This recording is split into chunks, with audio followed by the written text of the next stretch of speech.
Continua a suscitare inquietudine la vicenda di Antonello Nicosia, arrestato per mafia ed assistente parlamentare della deputata di Italia Viva Giusy Occhionero, a cui è stato notificato l'avviso di conclusione delle indagini con l'accusa di falso.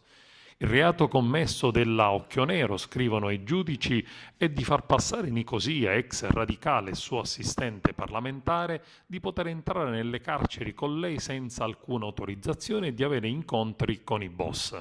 Stesso reato, aggravato però dal favoreggiamento mafioso, è contestato all'esponente dei radicali italiani Nicosia, che risponde anche di associazione mafiosa.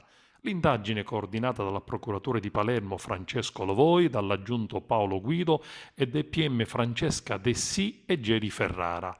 La Occhionero ha detto di non aver avuto contezza della doppia personalità di Nicosia, formalmente paladino dei diritti dei carcerati, di fatto uomo d'onore che portava all'esterno i messaggi dei boss.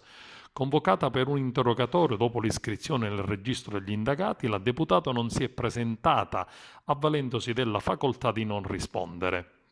L'obiettivo di Nicosia era quello invece di fondare un partito finanziato con i soldi dei servizi segreti e scalzare Giovanni Fiandaca dal ruolo di garante per i detenuti. Ed infatti il Nicosia cercava in tutti i modi, con l'aiuto della politica, con post su Facebook e manifestazioni pubbliche, di farsi nominare dal presidente della regione Musumeci al posto di Giovanni Fiandaca nel ruolo di garante siciliano per i diritti dei detenuti ed avviare da subito un progetto per i carcerati ed ottenere finanziamenti dello Stato con l'aiuto naturalmente dei politici.